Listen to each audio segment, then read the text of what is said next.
اس کے لیے کوئی ایسے سدباب نہیں ہو سکا، نہ ہمارے قوانین اس کے کمپیٹیبل ہیں کہ ہم ان قوانین کو صحیح امپلائی کر سکیں، اور جو طریقہ کار ہے وہ میں سمجھتا ہوں اس میں چینج ضروری ہے، لیکن ملک میں یہ جذبات ابھرتے جا رہے ہیں اور دن بدن بڑھتے جا رہے ہیں، جس کا کے لیے کچھ نہ کچھ کرنے کی ضرورت ہے، اور اس میں سب پولیٹیکل پارٹیز، ریلیجس لیڈر سب کو مل بیٹھ کے طریقہ کار بنانے کی ضرورت ہے تاکہ اس حد تک بات نہ پہنچے۔ سر، آپ کو نہیں لگ رہا کہ پیشنس کم ہو گیا ہے لوگوں میں؟ اور کیونکہ آپ نے دیکھا ہوگا کہ مشال خان جو اسٹوڈنٹ تھا KPK میں، اس کے ساتھ بھی اس طرح کا واقعہ ہوا تھا، تو یہ چیزیں جیسے آپ خود بھی کہہ رہے ہیں بڑھتی جا رہی ہیں، تو اس کو کس طریقے سے کم کیا جا سکتا ہے؟ دیکھیں جی، کچھ تو جو نیشنل ایکشن پلان ہے تھا، اس کے اوپر اگر عمل کیا جاتا اور اس صحیح معنوں میں اس کی تشریح ہوتی، اس کو آگے لے کے جاتے، تو شاید اس میں کمی آتی، لیکن ہمارے ملک میں تو شدت پسندی اور یہ چیزیں تو ابھی دن بدن بڑھتی جا رہی ہیں، اور اس کو قابو کرنے کے لیے میں سمجھتا ہوں کہ ہر ایک لیول پہ سیمینارز کرنا، کانفرنسز کرنا، انٹریکشن کرنا یہ ضروری ہے، تو تب جا کے ہم ایک لیول پہ پہنچ سکیں گے۔ اور چونکہ ملک میں الٹریسی بھی بہت ہے اور اس کی وجہ سے بھی نقصانات ہیں، لوگ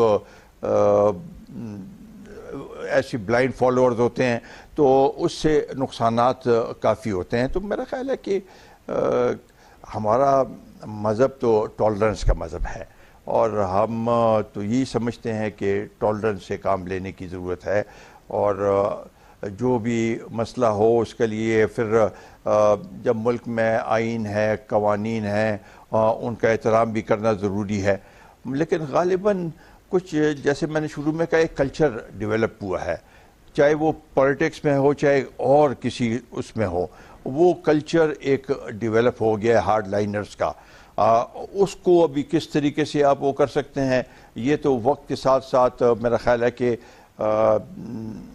اگر اوپر سے لیڈرز میں ٹالرنس ہوگی تو وہ نیچے فلو کرے گا، اگر لیڈرز ہی ایسے ایک زبان استعمال کریں جو کہ نیچے تک جائے، تو یہ میرا خیال ہے پھر وہ اس سے کام نہیں چاہیے۔ کیا ہم سمجھتے ہیں کہ ہمیں خود اپنے اوپر بھی کام کرنے کی ضرورت ہے کہ ہم مائنورٹیز کے ساتھ کیا کر رہے ہیں؟ کیونکہ اس طرح کے واقعات پہلے بھی ہوئے ہیں جس میں جو تھا وہ ایک میاں بیوی تھے، ان کو جلا دیا گیا تھا اسی بات کے اوپر، تو ہم کیا پیغام دے رہے ہیں دنیا میں، ہمارا کیا امپریشن جا رہا ہے؟ دیکھیں جی، مائنورٹیز تو ہر ایک ملک میں ہوتی ہیں، اسلام کے ابتدائی اس میں دنوں میں بھی رسول کریم صلی اللہ علیہ وسلم کے وقت میں بھی مائنورٹیز تھی، ان کا احترام کیا جاتا تھا، ہمارے آئین میں بھی ہے کہ مائنورٹیز کا اپنا ایک مقام ہے، اور اس کو ان کو تحفظ دینا، ان کے ساتھ سلوک کرنا، یہ سب چیزیں ہیں، ہمارے مذہب میں بھی ہیں، ہمارے آئین میں بھی ہیں، ہمارے وہ جو روایات ہیں اس میں بھی ہیں، سوسائٹی میں بھی ہیں، تو ان چیزوں کو ابھی اگر ہم فالو نہیں کریں گے، لیکن اس میں اگر آپ اس لارجر کینوس پہ دیکھیں تو جو کچھ مغربی دنیا میں جو کچھ ہو رہا ہے وہاں سے یہ سلسلہ شروع ہوا، کچھ جو واقعات بہت سے ہوئے ایسے جس کی وجہ سے وہ ہیٹریٹ بڑھتی گئی، اور اس کو پھر آگے لوگ لے کے گئے ہیں، جس کی وجہ سے یہ خلیج جو ہے وہ دن بدن بڑھتا گیا۔ اور سر مجھے یہ بتائیے تھوڑا سا کہ آپ کس طریقے سے دیکھتے ہیں کہ گورنمنٹ کے جو ابھی 80 ڈیز ہم نے ایک طرح سے کمپلیٹ ہوئے ہیں، تو ان کو آپ ان کی کارکردگی کو کس طریقے سے دیکھتے ہیں کہ انہوں نے کچھ کام اچھا کیا ہے، یا جیسے انہوں نے دعوے کیے تھے اپنے الیکشن سے پہلے تو اب اس پہ پورے اتر سکیں گے یا نہیں؟ آپ کیا سمجھتے ہیں؟ یا وعدے زیادہ کر لیے ہیں؟ وعدے تو انہوں نے بہت کیے تھے، اور یہ بھی کہا کہ ہمارے پاس ہر ایک مسئلے کا حل بھی ہے، اور ہم پریپیئرڈ ہو کے آئے ہیں، اور سب کام ہم 90 ڈیز میں ایک راستہ کا تعین ہو جائے گا. لیکن اب تو لگتا ایسی ہے کہ ہر ایک چیز کے لیے ٹاسک فورس بنائے جا رہے ہیں اور کچھ انہوں نے تیاری کسی چیز کی بھی نہیں کی. سب سے پہلے تو آپ لے لیں اکانومی کے لیے ان کا ہمارے پاس بڑی اچھی ٹیم ہے. میں تو سمجھتا ہوں کہ ان کی ٹیم کی کارکردگی تو بالکل صفر رہی ہے. اور یہ جو کچھ ہوا، یہ مہنگائی کا رجحان اتنا بڑھ گیا ہے کہ 3 مہینوں کے اندر اندر لوگ متنفر ہو گئے ہیں کہ بھئی یہ کیا ہوا ہمارے ساتھ. اور وہ تو بڑے توقعات، ایک تو اگر آپ زیادہ لوگوں کو امیدیں دیں گے، توقعات ان کی بڑھیں گی، تو پھر اس پہ قابو کرنا، ان کو کس طریقے سے آپ قائل کر سکیں گے کہ ہاں ہم نے کچھ کام کیا ہے. ان کے آنے کے ساتھ انہوں نے کیا کیا کہ جی ہم فلانے ہاؤس میں نہیں جائیں گے، ہم گاڑیوں کو پروٹوکول کو کم کر دیں گے، بینسوں کو بیچ دیں گے، گاڑیوں کو بیچ دیں گے. یہ تو ابھی کوئی طریقہ نہیں ہے. لوگ چاہتے ہیں ڈیلیوری چاہتے ہیں کہ ان کے جو مسائل ہیں ان کا حل ڈھونڈا جائے. یہ چیزیں تو گیمکس ہیں، شروع میں شاید کچھ دن لوگ اس سے متاثر ہوں گے، لیکن ان دی لانگ رن یہ کام نہیں دے گی. اور یہ نتیجہ بھی آپ دیکھیں گے کہ 80 دن یہ نہیں 100 دن بھی پورے ہو جائیں گے تو کوئی ان کے پاس نہ کوئی پروگرام ہے اور نہ کوئی یہ اس لحاظ سے کوئی ڈیلیور کر سکیں گے. سر مہنگائی کا بھی ایک دم سے ہی مہنگائی بڑھی ہے، تو جو موجودہ گورنمنٹ ہے وہ کہتی ہے جی پچھلی جو نون لیگ تھی اس کی وجہ سے وہ 50 لاکھ گھروں کی جو بات ہو رہی ہے، 20% واس کے علاوہ جس کی تنخواہ 50,000 ہے وہی اپلائی کر سکتا ہے، تو پھر وہ غریب طبقہ کہاں ہوگا؟ دیکھیں پہلے اسی کو میں لے لیتا ہوں. 50 لاکھ گھر بنانا، اس پہ 16 ٹریلین روپے لگیں گے. 16 ٹریلین روپیز. آیا ہمارے پاس یہ سکت ہے؟ ایک طرف تو عمران خان کہتا ہے کہ جی ہم قرضوں میں ڈوبے ہوئے ہیں، بیلنس آف پیمنٹ نہیں ہو رہی، اور ہر ایک چیز جو ہے ہماری اس میں ہمارے پاس کچھ وسائل نہیں ہیں. اور دوسری طرف ایسے منصوبہ جس سے یہ کہتے ہیں کہ ہم 50 لاکھ لوگوں کو گھر دیں گے، میرا خیال ہے کہ یہ ممکن نہیں ہے، قابل عمل نہیں ہے. اور یہ ہمیں اندازہ تھا جس طریقے سے یہ تو سادہ لوگ جو تھے ان نے تو لائنیں قطاریں بنا دی ہیں اور سب نے فارمز لے لیے. یہ ان کو پتہ نہیں تھا کہ انہوں نے کیا کس طریقے سے وہ گھر ملے گا ان کو. وہ تو سمجھ رہے تھے کہ بس فارم میں ہم نے دستخط کر لی اور ہمارا نام نکلے گا اور ہمیں گھر مل جائے گا. ایسے تو ہے نہیں.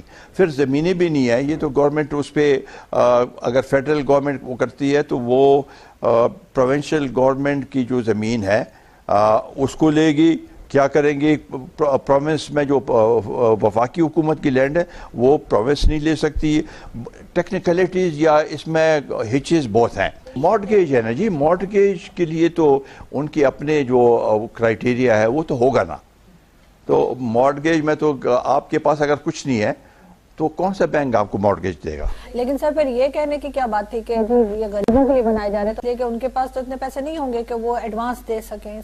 عمران خان کو شاید ان کے کسی ایڈوائزر نے یہ فیڈ کی ہے اور اس نے کہا کہ ہاں بڑا اچھا آئیڈیا ہے. جیسے بلین ٹری کا وہ ادھر وہ شروع کیا تھا خیبر پختونخوا میں. بلین ٹریز تو سامنے نہیں آئی ہماری. ابھی اس کے اوپر بھی نیب کا ایک کیس چل رہا ہے. انہوں نے کہا کہ جی ہم یہ میٹرو نہیں بنائیں گے، یہ بالکل پیسہ خرچ ہے. ابھی خود وہاں پر بی آر ٹی شروع کیا ہے، وہ بھی آدھے میں چھوڑ دیا ہے اور لوگوں کو تکلیف ہے. تو میرا خیال ہے کہ ایسے وعدے نہیں کرنے چاہیے جو کہ پورے نہ ہو سکے یا اس سے لوگوں میں مایوسی پھیلے. اور میرا خیال ہے کہ یہ ایک کلاسک وہ کیس ہے 50 لاکھ گھر والا. یہ ایک کلاسک کیس ہے. یہ نہیں کر پائیں گے اور لوگ مایوسی کی طرف جائیں گے. اور سر ابھی جو اتنی مہنگائی جو بڑھ گئی ہے اس کو کس طرح مہنگائی دیکھیں جی، یہ کہتے ہیں ہر ایک جو بھی حکومت آتی ہے تو وہ تو یہ ان کا یہ پہلے نعرہ ہوتا ہے کہ یہ ہمیں ورثے میں یہ کچھ سب کچھ ملا ہے. عمران خان نے اس کو کوئی زیادہ اوور ڈو کیا، اس کو زیادہ ایمپلیفائی کیا کہ جی یہ دیکھیں یہ ہمیں کچھ بھی نہیں ملا، اتنا قرضہ ہے اور پچھلی حکومت نے سارا ہر ایک چیز خراب کر دی، تباہی کی طرف لے گئے. اب انہوں نے اگر یہ مہنگائی بھی کی ہے، جو چیزیں مہنگائی کس لیے بڑھی ہے، بجلی کے ریٹ بڑھا دیے انہوں نے، تیل گیس یہ سب چیزوں کے ریٹس انہوں نے بڑھا دیے. بنیادی طور پر تو یہ سب کچھ IMF کے لیے کر رہے تھے، یہ بڑھا دی ہیں اور یہ کہا کہ جی اس کے بغیر ہوگا نہیں، ہمارے پاس پیسے نہیں ہیں. تو یہ کہنا کہ جی، اور ابھی وہ کہتے ہیں کہ جی یہ کچھ مدت کے لیے ہے، یہ جتنے بھی کیا نام ہے کرپشن ہوئی ہے یہ پیسہ ہمارے پاس آئے گا. کرپشن کا پیسہ ان کے پاس کہاں سے آئے گا؟ یہ سارا ان کا جو پہلے سے وہ ہے. اگر آپ دیکھیں تو الیکشن کے دوران وہ ایک منسٹر صاحب کے جو سپیچز ہیں وہ آ رہے ہیں ٹی وی پہ آ رہی تھی کہ جی جس دن یہ عمران خان آئے گا تو 20 بلین ڈالر جو ہے، 200 بلین ڈالر سوری، وہ فوراً آ جائیں گے یہاں پر. کہاں سے آئیں گے؟ ہر ایک چیز کا کوئی طریقہ ہوتا ہے. کرپشن آپ پہلے پروو کریں گے کس کے خلاف، وہ پھر اس کے لیے بھی طریقہ ہوتا ہے. کون سے ملک نے یہ ایک اس کی مثال دیتے ہیں، نائجیریا کی مثال دے رہے ہیں کہ جی انہوں نے پیسے ان کے واپس ہوئے، وہ اتنی مدت لیڈیکیشن کے بعد کچھ پیسے ان کے پاس آئے ہیں. تو یہ کہنا کہ ہم بالکل اس کے حق میں نہیں ہے. کرپشن کے خلاف جدوجہد ہونی چاہیے. معاشرے سے کرپشن ختم ہوگی تو ہمارا معاشرہ بہتر ہوگا اور ہماری اکانومی بھی بہتر ہوگی. لیکن اس کے ساتھ ساتھ آپ نے کچھ ڈیلیور بھی تو کرنا ہے نا. یہ جو انہوں نے منی بجٹ دیا اس میں بھی کچھ نہیں ہے. نان فائلرز کو پہلے نکال دیا اس سے کہ جی وہ لے سکتے ہیں گھر، جب پریشر آیا تو واپس وہ کر دیا. تو مہنگائی ابھی یہ کہتے ہیں کہ انہوں نے کہا، پہلے شروع میں کہا کہ IMF نہیں جائیں گے ہم. چلے نہیں، اگر آپ نہیں جانا چاہتے ہیں تو نہ جائیں. پھر آہستہ آہستہ اس کی طرف چلے گئے. ابھی کہتے ہیں کہ جی سعودی سے ہمیں کچھ پیسے ملے ہیں، کچھ چائنا کے جو کہ ہمیں بظاہر نظر نہیں آ رہے. اس سے اب IMF 5 سے 6 بلین ہم لیں گے تو اس کے شرائط جو ہے وہ کم ہوں گے. ان کی شرائط کیا ہوتی ہیں IMF کی؟ وہی شرائط جو انہوں نے ابھی جس کے اوپر عمل کر لیا ہے پہلے سے. روپے کی قیمت کم کر دی ہے، یوٹیلیٹی جو ہے وہ بلز جو ہے جو بڑھا دیے ہیں، وہ تو پہلے سے انہوں نے کر دیا ہے. تو اب کون سی اور شرائط ہوں گے؟ سر جیسے دوسری کنٹریز میں جاتے ہیں ہمارے منسٹرز جاتے ہیں یا ہمارے پرائم منسٹر جاتے ہیں، وہ جا کے اکثر وہ یہ بتاتے ہیں کہ جی ہماری کنٹری میں بڑی کرپشن ہوئی ہے، ہماری کنٹری میں بڑی چوری ہوئی ہے اور ہم بالکل فائنینشلی ہمارے بڑے حالات خراب ہیں. آپ سمجھتے ہیں کہ ہر جگہ جا کے یہ بات کرنی چاہیے؟ جی ایگزیکٹلی، میرا بھی یہ وہ ہے کہ بھی آپ جب اپنے ملک کو خود بدنام کر رہے ہیں، آپ کہتے ہیں کہ جی سارے پولیٹیشین کرپٹ ہیں، آپ کہتے ہیں کہ جی ہمارے سارے ادارے کرپٹ ہیں اور خراب ہیں اور چلتے ہی نہیں ہیں، تو کون سا ملک آپ کو یا لون دے گا یا اس ملک میں انویسٹمنٹ کرے گا؟ وہ سوچیں گے کہ تو پہلے ہی ان کی حالت ہے، پہلے سے یہ صورتحال ہے تو کیسے دیں گے؟ تو یہ ان کی جو اسٹریٹجی ہے بالکل غلط ہے اس لحاظ سے. یہ سعودی بھی گیا، وہ انویسٹمنٹ کانفرنس تھی سعودی عرب کے لیے کہ سعودی عرب میں جا کے انویسٹمنٹ کرے. اس نے جا کے وہاں پر رونے شروع کر دیا کہ جی ہمارے ملک میں کرپشن ہے اور ہمارے ملک میں یہ ہے. تو اس طریقے سے تو کوئی بھی یہاں پر آنے کے لیے تیار نہیں ہے. اس سے تو اور زیادہ پاکستان کا نام خراب ہی ہو رہا ہوگا شاید. بالکل خراب ہوا ہے، بالکل خراب ہوا ہے. کیونکہ جب پرائم منسٹر خود ایکسیپٹ کر لے اس کو، خود کہے جا کر، تو پھر یہ کس طریقے سے اس کو چلائیں گے؟ جب یہ کہہ رہے ہیں کہ ہمارے پاس تو فنڈز ہی نہیں ہیں تو پھر کس طریقے سے یہ اپنے منصوبے آگے بڑھا سکتے ہیں؟ بس ان کا تو یہ ایک نعرہ ہے، میرا خیال ہے پرائم منسٹر سے لے کے نیچے تک یہی نعرہ لگا رہے ہیں کہ جی کرپشن کرپشن کرپشن.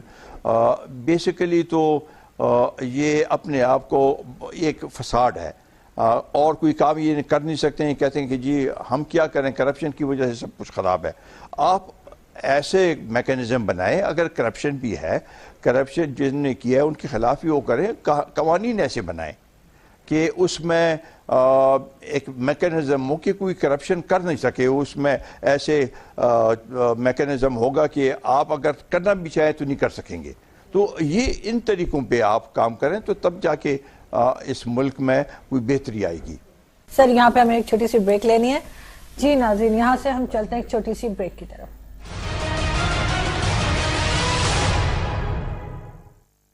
روز نیوز لایا معلومات کا خزانہ. روز ٹیلی ویژن موبائل ایپ تمام نئے فیچرز کے ساتھ. لائیو نشریات اب آپ کے اپنے موبائل میں. نیشنل اور انٹرنیشنل حالات, کھیل اور کھلاڑی سے جڑی تمام معلومات, کاروباری اتار چڑھاؤ, مکمل سوشل میڈیا اور آپ کا سب سے پسندیدہ شو سچی بات کے تجزیے اور تبصروں کو جاننے کے لیے ابھی ڈاؤن لوڈ کریں ایپ اسٹور اور پلے اسٹور سے روز ٹیلی ویژن ایپ اور انجوائے کریں.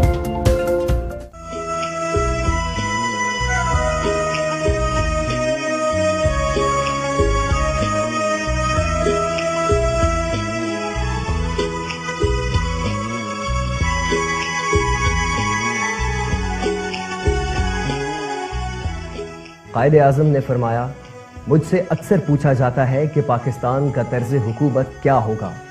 پاکستان کے طرز حکومت کا تعین کرنے والا میں کون ہوتا ہوں؟ مسلمانوں کا طرز حکومت آج سے 1300 سال قبل قرآن کریم نے وضاحت کے ساتھ بیان کر دیا تھا. الحمدللہ قرآن مجید ہماری رہنمائی کے لیے موجود ہے اور قیامت تک موجود رہے گا.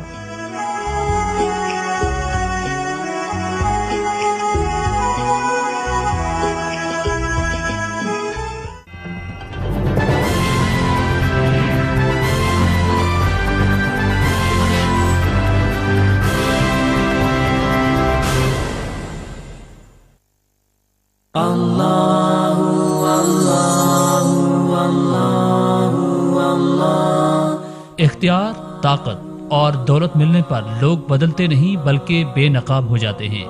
حضرت علی کرم اللہ وجہہ.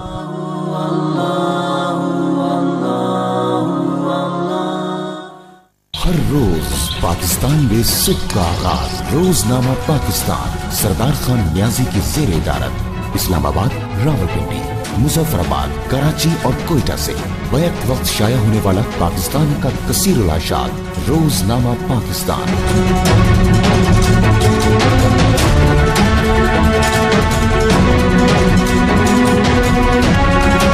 قومی اور بین الاقوامی حالات و واقعات کا آئینہ دار. ہم نے پہنچائی آپ کی آواز اقتدار کے اعلیٰ ایوانوں تک.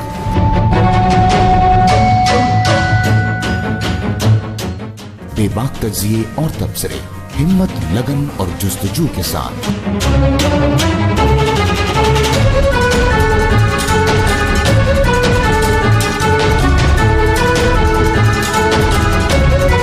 جرم کے میدان سے شوبز کی دنیا تک.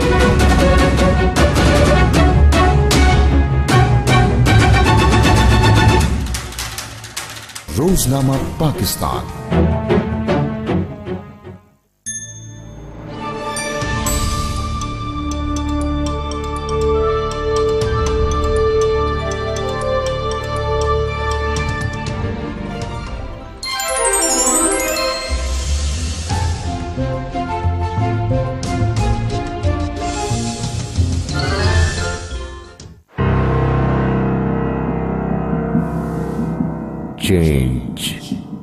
Change can be many things. For the brave, the courageous, the righteous, the ones who believe that suffering injustice is as wrong as perpetuating it. Change is a weapon. For the wronged, the victimized, the exploited, the ones who cried for justice. Change is a friend. For the forward-looking, the optimists, the brave hearts, the ones who always see the glass half full. Change is hope for the evil that resides among men, for the corrupt of heart and soul, for the darkness that broods in their hearts. Change is an enemy for the driven, the crusading, the compassionate, the believers in right over wrong. Change is power. In every corner of the country, we have been many things to many people at many times. But for those who are true patriots of this country and can do everything for patriotism, to them we will always stand for the power of change.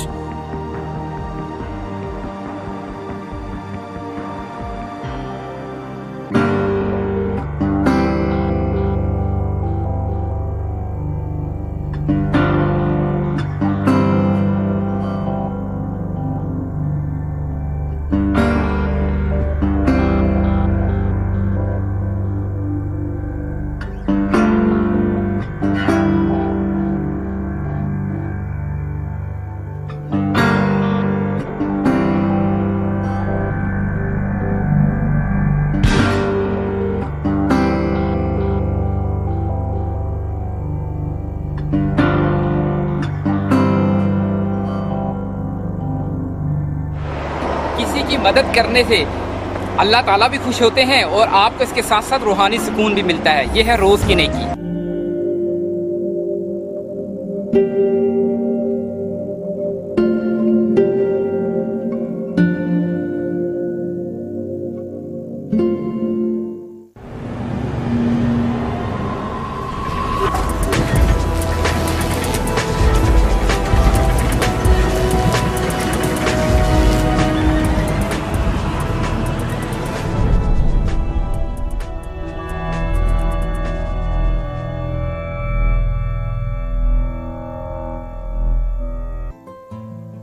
بنیے آپ بھی روز news کی آواز.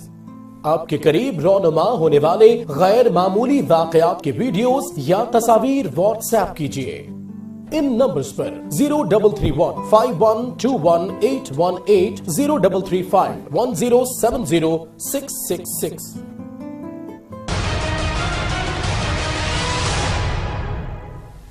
Welcome back ناظرین. ہم واپس آ چکے ہیں break کے بعد. دوبارہ چلتے ہیں اپنے گیسٹ کی طرف اور ان سے مزید کچھ پوچھتے ہیں.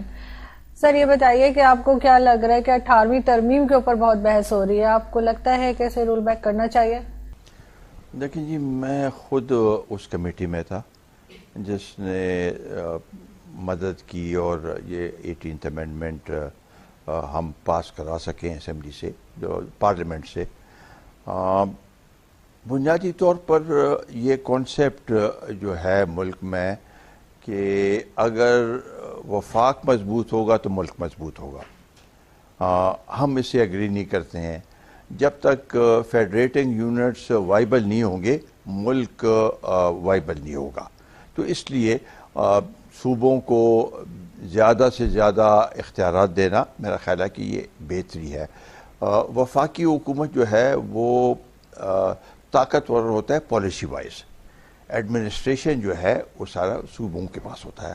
تو میرا خیال ہے کہ یہ 18ویں ترمیم میں جو کچھ بھی دیا گیا ہے یہ بھی ہم سمجھتے ہیں کہ کم از کم ہماری پارٹی کا یہ موقف ہے کہ یہ ایک پہلا مرحلہ ہے, اس سے زیادہ صوبوں کو ملنا چاہیے. وفاق کا یہ, اور یہاں پر لوگ یہ کہتے تھے کہ جی صوبوں میں یہ اہلیت نہیں ہے کہ یہ اتنے سبجیکٹس ان کے پاس چلے گئے ہیں وہ چلا سکیں. ابھی تک تو یہ جب سے ہوا 18ویں ترمیم چلاتے رہیں, اور اگر یہ کانسیپٹ آپ رکھیں گے کہ جی ان کے پاس اہلیت نہیں ہے تو پھر تو یہ اہلیت 50 سال کے بعد بھی نہیں ہوگی. تو میرا خیال ہے کہ اس کو چھیڑنا اس سے یہ ہوگا کہ وفاق میں خاص کر چھوٹے صوبے جو ہیں وہ اس سے وہ ہوں گی, نالا ہوں گی, ناراض ہوں گی, خفگیاں پیدا ہوں گی. بلکہ بڑا صوبہ بھی پنجاب بھی یہ چاہتے ہیں کہ جی 18ویں ترمیم کے اوپر عمل ہو. تو اس سے یہ کہنا کہ جی اس کو ہم رول بیک کرتے ہیں یہ میرا خیال مناسب نہیں ہے, اور ہم اس کی مخالفت کریں گے اگر ایسا کوئی اقدام اٹھایا گیا. تو سر آپ کیا سمجھتے ہیں کہ جو احتساب کا عمل چل رہا ہے وہ صحیح ہے, اسی طریقے سے چلنا چاہیے, یا آپ سمجھتے ہیں کہ کچھ اس میں بھی چینجز آنے چاہیے؟ دیکھیں جی, احتساب کے لیے بھی یہ نیب قوانین جو ہے اس کے اوپر بھی پچھلے حکومت میں کمیٹی بنی تھی اور اس میں کام بھی ہوا تھا, لیکن وہ پائے تکمیل تک نہیں پہنچ سکا. اور اس میں خاص کر آخر میں تحریک انصاف نے اس میں اپنا ایک صحیح رول نہیں ادا کیا, ورنہ یہ شاید ہو جاتا. بہرحال ہم سمجھتے ہیں کہ ایسے قوانین ہوں کہ جو کہ ہر ایک کے ساتھ انصاف ہو اس میں, اور وکٹمائزیشن نہ ہو. یہ بنیادی اصول ہونے چاہیے کہ وکٹمائزیشن نہ ہو, ہر ایک کے ساتھ انصاف ہو, کسی کو بے جا ہراس نہ کیا جائے. تو اس کے لیے جو بھی تھوڑی بہت تبدیلی لانی پڑے تو وہ لائی جا سکتی ہے, لیکن احتساب کا عمل جو ہے اس کو جاری رہنا چاہیے. اور جب تک یہ نہیں ہوگا تو میرا خیال ہے کہ اگر فری فار آل ہو تو وہ بھی ملک کے لیے صحیح نہیں ہوگا. ایک چیک اینڈ بیلنس کا جو نظام ہے وہ صحیح طریقے سے ہونا چاہیے. سر آپ نے دیکھا ہوگا کہ اپوزیشن اکثر کہتی ہے کہ جی پی ٹی آئی گورنمنٹ میں آ گئی ہے، لیکن ان کا انداز جو ہے وہ ابھی بھی اپوزیشن والا ہے، یا وہ اسی طرح کا ہے جیسے وہ کنٹینر کے اوپر تقریر کر رہے ہوں، جیسے کیونکہ اسپوکس پرسنز اکثر کوئی ایسی بات کر دیتے ہیں جس سے کہ مزید پرابلمز بڑھ جاتی ہیں. ابھی ریسنٹلی آپ نے سنا ہوگا کہ انہوں نے کہا کہ انفارمیشن منسٹر نے کہ جی فسادی سیاستدانوں کو خلا میں بھیج دینا ہے. تو آپ سمجھتے ہیں کہ اس طرح کی لینگویج یوز کرنے سے گورنمنٹ کو خود اپنی ہی پارٹی کی طرف سے زیادہ نقصان ہو رہا ہے؟ دیکھیں شاید وہ as a matter of strategy کر رہے ہیں. وہ یہ چاہتے ہیں کہ ایک ملک میں ایسے افراتفری ہو، لوگ کا دھیان ایک طرف ہو، دوسری طرف ہو، اور ان کی طرف کوئی وہ نہ آئے. تو یہ شاید as a matter of strategy انہوں نے اپنائی ہے، لیکن یہ کام نہیں دے گی. میں تو یہ سمجھتا ہوں کہ ایک تو ان میں کوئی یگانیت نہیں ہے. ایک منسٹر ایک بات کرے گا، دوسرے منسٹر دوسری بات کرے گا، تیسرے منسٹر ایک ہی موضوع پہ مختلف وہ آراء آتے ہیں، جس سے اور زیادہ مزید کنفیوژن کریٹ ہوتی ہے. تو عمران خان پرائم منسٹر ہے، تو اس کا جو ٹیم ہے تو وہ یکسوئی کے ساتھ فوکسڈ ان کو کام کرنے کی ضرورت ہے. لیکن یہ جو طریقہ ہے اس سے آپ کیا کر رہے ہیں کہ اپوزیشن کو انوائے کر رہے ہیں. کبھی کہتے ہیں کہ جی یہ ڈاکو ہیں، یہ چور ہیں. جب اپوزیشن ریئیکٹ کرتی تو کہتے ہیں کہ ہم نے تو آپ کو تو نہیں کہا، یہ تو چور کی داڑھی میں تنکا ہے. تو یہ as a matter of policy یہ چلا رہے ہیں. میرا خیال ہے کہ شاید ان کا جو باس ہے عمران خان اس سے خوش ہوتا ہو کہ جی اگر ایسے ہم ایگریسو پالیٹکس کرتے ہیں، جو بھی ایگریسو پالیٹکس کرتا ہے جو بھی ہے ان کی، آپ دیکھیں اپوزیشن میں بھی جنہوں نے زیادہ زبان استعمال کی اور ایگریسو پالیٹکس کی ہے، آج وہ ساری حکومت میں بیٹھے ہوئے ہیں. تو لگتا ایسی ہے کہ یہ شاید ان کے پارٹی لیڈر کو یہ پسند ہے، اور انہی لوگوں کا چناؤ کیا گیا. اور یہ آپ دیکھیں تو کنٹینر پہ جب عمران خان تھے تو وہ بھی یہ زبان استعمال کرتے تھے، اور اس سے یہ کلچر ڈیولپ ہوئی ہے، اور وہی کلچر اب تک چل رہا ہے. سر تھوڑا سا مجھے بتائیے کہ جیسے آپ سمجھتے ہیں کہ افغانستان میں اگر امن ہو تو اس سے پاکستان کو بھی فائدہ ہوگا، تو پاکستان اس میں کیا رول پلے کر سکتا ہے کہ جس سے افغانستان میں جو ہے وہ تھوڑا امن ہو، اور یہاں کے جو حالات ہیں ایون انڈیا کے ساتھ بھی ہمارے ٹرمز بیٹر ہوں؟ اور دوسرا یہ کہ کیا آپ سمجھتے ہیں کہ اسرائیل کے ساتھ تعلقات ہونے چاہیے جو ہم نے ابھی تک نہیں رکھے ہوئے، اور کوئی سفارت خانہ نہیں ہے، تو کیا سمجھتے ہیں آپ کہ اس پہ آگے بڑھنا چاہیے؟ دیکھیں جی، افغانستان ہمارا نیبر ہے، اور اس کو ہم تبدیل تو نہیں کر سکتے. افغانستان میں جو کچھ ہو رہا ہے یا وہاں پر جو صورتحال ہے اس کے اثرات لازمی طور پہ ہم پہ پڑ رہے ہیں. یہاں پر ابھی بھی 15-16 لاکھ کے قریب افغان ریفیوجیز اب بھی موجود ہیں. ہمارا بنیادی مقصد یہ ہے کہ اس خطے میں امن قائم ہو. افغانستان میں امن نہیں ہوگا تو اس کے اثرات پاکستان پہ ہوں گے، پاکستان میں امن نہیں ہوگا تو اس کے اثرات افغانستان پہ ہوں گے. پہلے شاید یہ ایک نقطۂ نظر تھا کہ جی افغانستان میں ہو رہا ہے، اس کا کیا ہم پہ کیا اثر ہوا ہے. پھر ٹرائبل ایریا میں آ گیا، وہ حالات خراب ہو گئے، تو انہوں نے کہا کہ یہاں پر ہی ہم کنٹین کر سکتے ہیں. لیکن دہشت گردی، انتہا پسندی کے کوئی سرحدات نہیں ہوتے، اور اس کو آپ کنٹین نہیں کر سکتے اس لحاظ سے. لہٰذا ہمارے ملک میں بھی اس کے اثرات پڑے ہیں اور بہت نقصان اٹھانا پڑا ہمیں. میرا خیال ہے کہ جب تک افغانستان میں امن نہیں ہوگا، اس خطے میں ہمارے لیے انویسٹمنٹ لانا بھی بڑا مشکل ہوگا، یہ ملک ترقی بھی نہیں کر سکے گی. تو اس کو ہم یہ سمجھتے ہیں کہ 3 لیولز پہ اس کے اوپر کام کرنے کی ضرورت ہے: government to government, establishment to establishment, اور پیپل ٹو پیپل. تاکہ یہ ہم آپس میں جو بدگمانیاں ہیں، بد اعتمادی ہے، اس کو دور کر سکیں. ابھی عمران خان صاحب کہتے ہیں کہ جی میں یمن میں چاہتا ہوں کہ وہاں پر امن ہو، اور اس کے لیے میں کردار ادا کرنا چاہتا ہوں. پہلے تو اس کو یہ سوچنا چاہیے کہ ہمارے افغانستان ہمارا ہمسایہ ملک ہے، یہاں پر کوشش کرے نا تاکہ یہاں پر امن ہو. ابھی تک یہ سعودی عربیہ گیا ہے، چائنا گیا ہے. میرا خیال ہے کہ افغانستان کے ساتھ سربراہی سطح پہ، سربراہ کے سطح پہ ایکسچینج ہونے چاہیے دوروں کا، تو تب جا کے ایک انڈرسٹینڈنگ پیدا ہوگی. اس نے اب تک افغانستان کا دورہ نہیں کیا. وزیر فارن افیئرس کا منسٹر گیا ہے، لیکن اس کی بھی کوئی اثرات ہمارے سامنے نہیں ہیں. تو اس لیے یہ ضروری ہے. اور اگر آپ افغانستان کے ساتھ آپ کا تعلق بہتر ہوگا تو اس کے اثرات ہمارا اور امریکہ کا جو تعلق ہے اس کے اوپر بھی پڑے گا. ان کا جو مین جو ہے ہمارے خلاف وہ یہ ہے کہ افغانستان میں ان کے بقول ان کے کہ آپ مداخلت کر رہے ہیں، آپ ان کے ساتھ مدد نہیں کر رہے ہیں، آپ طالبان کے ساتھ آپ کو ان کی مدد کر رہے ہیں، ان کو پشپنائی کر رہے ہیں.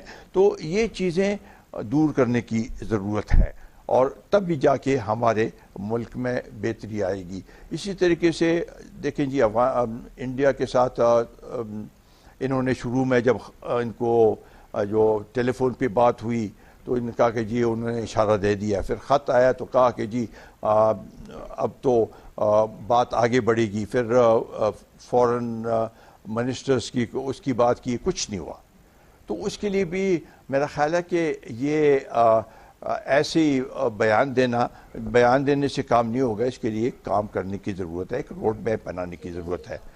نیشنل سیکیورٹی کی بات ہے، بیٹھ کے اور ایک جتنے بھی سٹیک ہولڈرز ہیں پاکستان میں، چاہے وہ سول حکومت ہے، چاہے وہ ہماری ملٹری کی جو اسٹیبلشمنٹ ہے، سب نے بیٹھ کے ایک پالیسی مرتب کرنے کی ضرورت ہے. اور اس میں پچھلی حکومت نے وہ نیشنل سیکیورٹی کا ڈویژن بنایا تھا، لیکن اس کے بھی کوئی جو ہے فوائد سامنے نہیں آئے، کیونکہ اس کے اوپر عمل نہیں کیا گیا.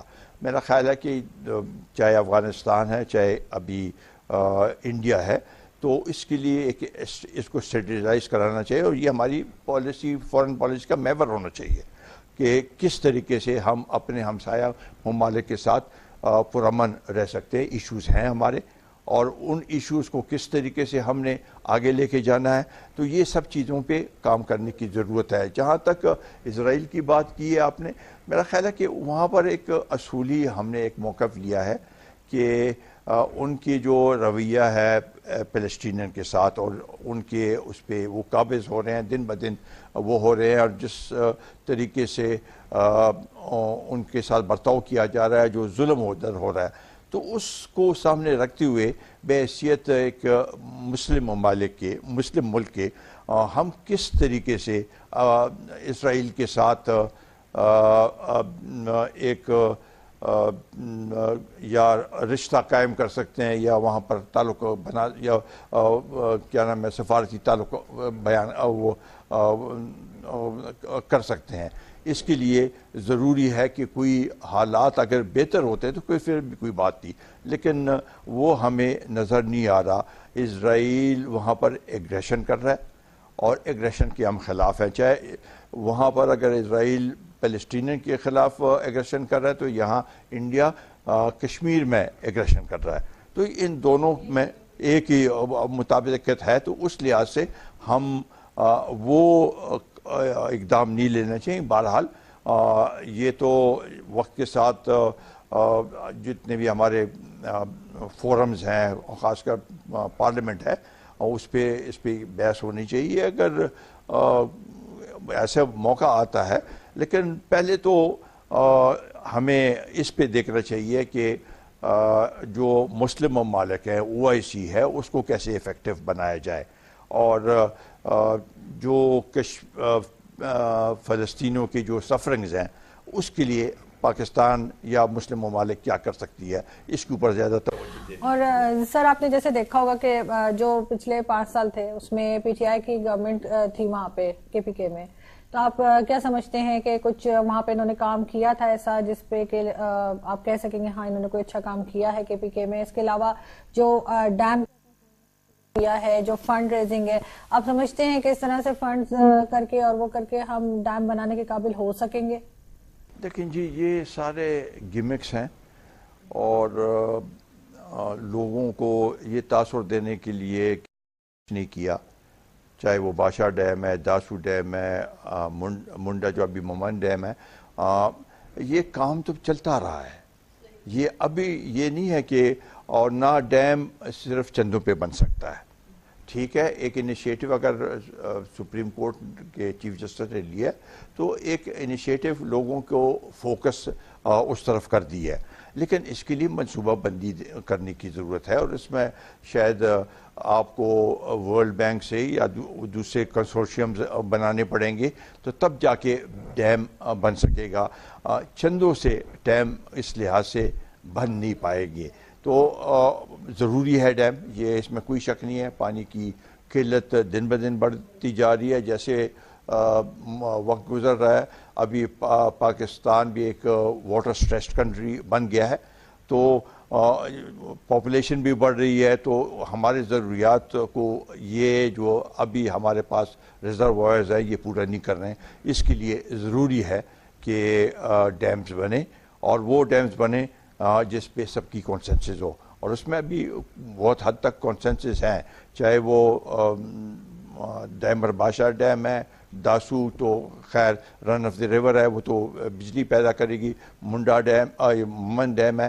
تو ان پہ کام کرنے کی ضرورت ہے تاکہ آئندہ 8-10 سالوں میں ہمارے پاس ریزروائرز میں اضافہ ہو. ممن ڈیم تو جلدی بن جائے گا، 3-4 سال 5 سال میں بن سکتا ہے. کالا باغ ڈیم کے اوپر نہیں بات ہو سکتی؟ جی کالا باغ ڈیم دیکھیں جی، کالا باغ ڈیم پہ اب اگر 3 صوبوں کی پروونشل اسمبلیز نے متفقہ قرارداد پاس کی.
کہ اس ڈیم سے ہمیں نقصان ہے، اور پانی کے ایک ایسا مسئلہ ہے یا ڈیم بنانے کا کہ اس میں سب سٹیک ہولڈرز کی رضامندی ضروری ہوتی ہے، جنگی بھی ہوتی ہیں پانی پہ. تو اس لیے اگر سندھ کو تحفظات ہے، خیبر پختونخوا کو تحفظات ہے، تو جب تحفظات ہیں ایک ڈیم پہ اور آپ کے پاس الٹرنیٹ ہے تو الٹرنیٹ پہ تو کام کریں. یہ ختم ہو جائے گا، یہ جب بن جائے گا اس کے بعد اگر تحفظات ختم ہوتے ہیں تو پھر کوئی آگے قدم لے جایا جا سکتا ہے. اب میں نہیں سمجھتا ہوں کہ اس وقت کالا باغ ڈیم پہ بات ہو سکتی ہے.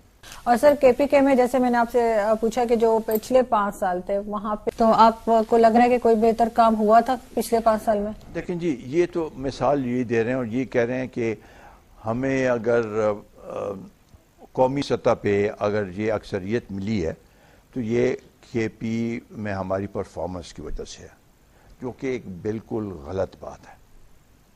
وہاں پر کوئی ترقی نہیں ہوئی. دیکھیں میں آپ کو چند مثالیں دیتا ہوں.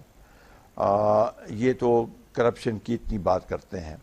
وہاں پر سب سے پہلے انہوں نے احتساب کا وہ بنایا، اسٹیبلشمنٹ بنائی کہ جی ہمارا اپنا ہونا چاہیے، کیونکہ ہم چاہتے ہیں کہ صحیح معنوں میں اس وقت انہوں نے نیب کو رد کیا تھا، کہا کہ جی نیب صحیح کارروائی نہیں کری ہے، ہم نے اپنے احتساب بیورو بنا دیا. اس کے اتنے سال ہو گئے، اب یہ دوبارہ جو حکومت آئی انہوں نے کہا اس کو ختم کر دو. جب نیب ہے تو اس کو ختم کر دو. اور انہوں نے اس کے اوپر لگے ہیں تقریباً 80 کروڑ لگے ہیں اور 20 لاکھ ٹوٹل انہوں نے لوگوں سے پیسے وہ کیے ہیں, واپس کیے ہیں. تو کیا اس کا آپ دیکھیں, یہ خود ان کی ایک مثال ہے. دوسرا یہ BRT جو انہوں نے شروع کیا, پہلے تو کہا کہ جی ہم نے سوشل سیکٹرز میں پیسہ لگانا ہے, ہم نے ایجوکیشن پہ, ہیلتھ پہ پیسہ لگانا ہے, اور پروجیکٹس پہ, یہ روڈ کے پروجیکٹس پہ اور ایسے بڑے پروجیکٹس پہ, سگنیچر پروجیکٹس پہ ہم نے پیسہ نہیں لگانا. آخر میں شروع کر دیا اور وہ بھی ایسے وقت میں شروع کیا کہ اس کو مکمل بھی نہیں کر سکے. اب اس کی کاسٹ دن بدن بڑھتی جا رہی ہے اور یہ کہتے ہیں کہ جی ہم نے باقی جو میٹرو بنے ہیں اس کی تو احتساب ہونا چاہیے اور اس کے اوپر فوکس کرنا چاہیے, اس کا سب سے پہلے ہونا چاہیے. اسی طریقے سے یہ بلین ٹری کی بھی بات ہے. ایجوکیشن میں یہ کہتے ہیں کہ جی ہم نے بڑی وہ کی ہے اور پرائیویٹ سکولوں سے لوگ واپس گورنمنٹ سکول میں گئے. بالکل غلط بات ہے. کوئی اگر گورنمنٹ سکولز کے اب بھی آپ نتیجے دیکھیں, جو ریزلٹس ہیں وہ بہت خراب ہیں پرائیویٹ سکول سے. اسی طریقے سے پولیس کا انہوں نے کہا کہ جی ایک ماڈل پولیس ہم نے بنایا ہے. ماڈل پولیس کیسے ہے کہ اب بھی اگر آپ پشاور چلے جائیں تو ایک روڈ پہ آپ کو کچھ نظر آئے گا کہ جی وہاں پر ٹریفک والے, پولیس والے بھی چل رہے ہیں دوسرے دکھاوے کے لیے. باقی وہاں کی پولیس پہلے سے, وہاں کا نیچر ایسا ہے کہ جو پولیس آفیسر اور عوام کے درمیان ایک رواداری کا ایک فضا ہوتی تھی, لیکن انہوں نے کچھ وہ نہیں کیا. میں اس کی مثال دے دیتا ہوں آپ کو, آسان مثال ہے. جب یہ قصور کا کیس ہوا, اس کے بعد ایک کیس مردان میں بھی ہوا جو ایک بچی کے ساتھ جاتی کا ہوا. ہمارے پاس وہاں پر فورینزک لیبارٹریز نہیں تھی, DNA ٹیسٹ ہم نہیں کرا سکتے تھے. شرم سے یہ پھر پہلے تو کہہ رہے تھے کہ ہم نہیں پنجاب بھجواتے ہیں, پھر بعد میں بھجوانا پڑا. خٹک صاحب بھی تو علاج کے لیے پنجاب گئے تھے نا. پنجاب گئے ہیں, برنز یونٹ وہاں پر نہیں ہے. تو یہ سب چیزیں آپ دیکھیں تو کس طریقے سے آپ کہتے ہیں کہ جب پولیس کو آپ نے بہتر کرنا ہے تو اس میں انویسٹمنٹ کرنے کی ضرورت ہے. اب یہ کہتے ہیں کہ جی ہمارے پاس وسائل نہیں ہیں, ہم چاہتے ہیں کہ پولیس میں انویسٹمنٹ ہو. انویسٹمنٹ ہوگی, آپ کے پاس سارے یہ فورینزک لیبارٹری ہوگی, آپ کے جو پولیس آفیسرز ہیں ان کے پاس سب سیف سٹیز کی بات ہونی چاہیے. وہاں پر بھی وہی جو کراچی میں جس طریقے سے کڈنیپنگ فار رینسم ہو رہا ہے, اسٹریٹ کرائمز ہیں, وہ اسی طریقے سے خیبر پختونخوا میں بھی ہیں, اس میں کوئی کمی نہیں آئی ہے. تو اس لیے انویسٹمنٹ کرنے کی ضرورت ہے, بجائے اس کے کہ آپ یہ کہیں کہ جی اس کو ہم نے اے پولیٹیکل بنا دیا. اے پولیٹیکل اگر ادھر بنایا تو یہ یہاں پر جو مثالیں ہیں آپ کے سامنے ہیں, کیا یہ اے پولیٹیکل پولیس کی بات ہے کہ جس طریقے سے آپ نے ایک DPO کو تبدیل کیا, 2 IGs کو تبدیل کیے. کیوں تبدیل کیے کہ یہ وہ ہماری بات نہیں مان رہے ہیں؟ یہ تو پھر کوئی آپ اس سے اندازہ لگا سکتے ہیں کہ کس طریقے سے. اور جس شخص کی یہ تعریف کر رہا تھا کہ اس نے خیبر پختونخوا کی پولیس کو اے پولیٹیکل کیا اور بڑا پولیس کے ریفارمز کیے, اسی کو لگایا پنجاب میں, اور جس دن پنجاب کی IG کو تبدیل کر دیا تو اس نے بھی استعفیٰ دے دیا. تو اس سے تو یہ لگتا ایسی ہے کہ نعرہ اور ایک سوشل میڈیا پہ یہ بہت کچھ کہتے ہیں.